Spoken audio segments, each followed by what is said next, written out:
We're the waiters. Watch out for the window, they got here then. Okay, I won't keep everybody very long because it's kind of hot in the game room here. So, if you ever really want to feel pressure, try giving a toast to a speech communications professor. I mean, because you know he's going to freaking like, oh my God, you said so many times and you didn't make a hand gesture. Oh, you read your notes. Huh? So here goes nothing. It takes quite a beautiful man to be successful, have so many loving friends, have a fantastic relationship with his partner, a wonderful home, and through it all, still be so incredibly sexy. But enough about me. We are, of course, here to talk about Shane. But before I get started, I'd like to thank everyone for coming here to help me celebrate Shane's monumental accomplishment. I wanted to personally thank a few people in particular. First off, my parents.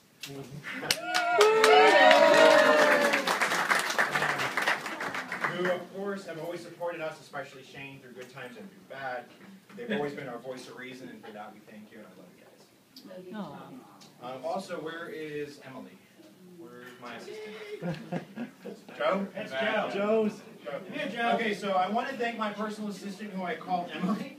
His name is not Emily, of course. His name is Joe.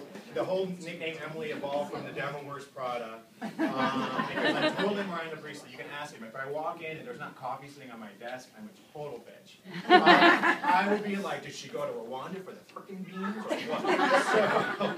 So anyway, Joe, thank you so much for everything. You keep me sane, you keep me grounded.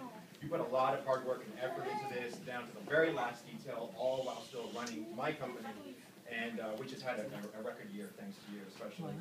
So I know that you've only been with me for a couple of months, but you've proven yourself. You're quick on your feet. You're quite the go-getter, and for that, I'm incredibly grateful.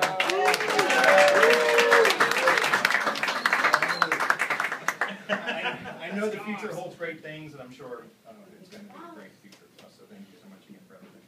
Of course, now we turn to the man of the hour. For those of you who don't know Shane very well, Shane is an only child. His parents divorced when he was relatively young, and he was essentially raised by his mom. If you never had the pleasure of meeting Kathy Taylor, you missed out. She was an incredible human being, a true class act, an elegant woman who had such a level of sophistication to her. She only wanted what was best for her one and only child, and she worked hard to make sure that he went to college. And in fact, her not being here today is quite possibly my biggest regret for Shane, because she would be so very proud of her, and you, without a doubt, did her very, very proud. Shane is truly an accomplished person. How many people do you know can maintain a full-time job at the Public Defender's Office for 23 years? Yeah. Wow. Also, simultaneously be an adjunct professor at 3 separate colleges, and also obtain a higher education, and most importantly, all the while keeping me happy. Because let's face it, I'm not happy, I'll be very disappointed. So, how many people do you also know that can say that they have flown to Budapest, Hungary to speak at an academic conference, or that they pulled classified documents at the UN in Geneva just so that information can be included in his dissertation? This guy can say that he actually has done that because he has done that with me. I stumbled upon an interesting statistic that I wanted to share with you. When I say that I stumbled upon it, I really mean my assistant. According to the U.S. Census Bureau and the 2002 American Community Survey, 52.7% of Americans have some college education, but only 27.2% have actually obtained a degree. According to the same survey, 8.9% have a master's and only 3% have a PhD.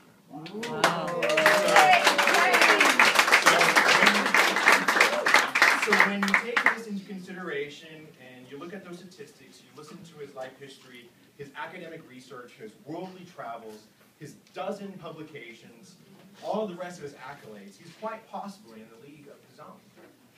But most importantly, and this is really, truly the most important part of this, all of it, is that I can finally say that I'm married to a doctor.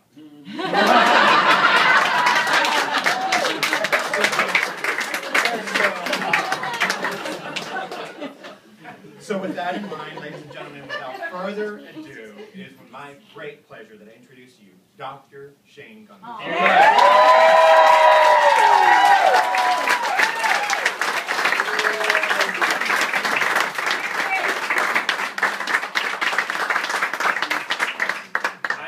On top of the world. I've never been so happy in my life, and I thank all of you so much for being here to share the special occasion that it means a lot to me that you're all here, and it's somewhat of a reunion for me with many of you that I haven't had time for. We have maybe lost touch somewhat, but thanks to Facebook, I still stay in touch with quite a few of you. But you know, it's really something that Alex has become such a great speaker since we've known each other. He kind of puts me to shame. So anyway, I wanted to share with you something that Archimedes said. He said, "Give me a place to stand, and I shall move the world." And I want to share this with all of you because my personal transformation has been to try to create social change. Ever since I was very young, I had this desire to make things different, and I feel bad for people who have to hide in society. This world is not, it should not be a world where anybody should have to hide, no matter where you are in the world. And I was very lucky to have my dissertation topic relate to that subject. And just to share a brief history of my life and how I came to this day, this special day in my life. I grew up in this area in Miramar. and my family, we're from this area. Many of them are here tonight. And my mother was a single parent who raised me to believe that an education was the most important thing for me. And she told me from a very young age that I will go to college. Now, we didn't have much money.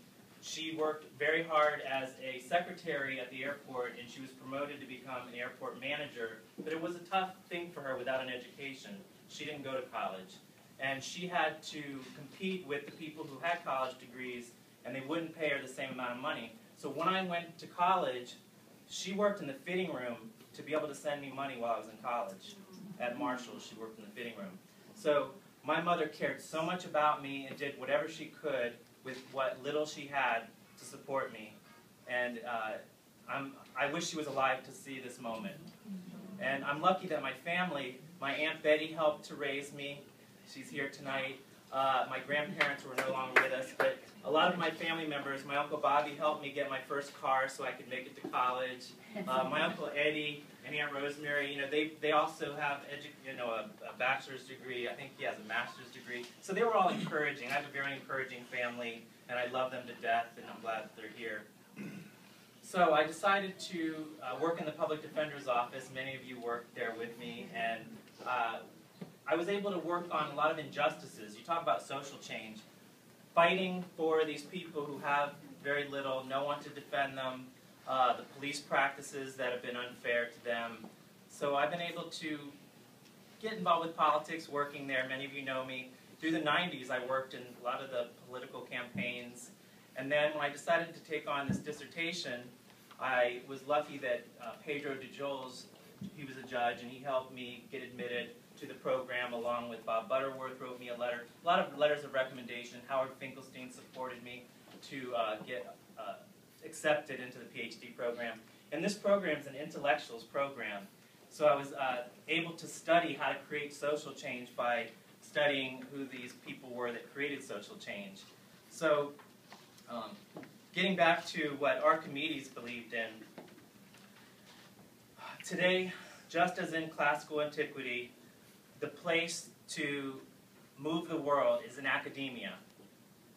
And I hope I've made the right choice by getting into academia. Elaine Ludovici is here tonight, and she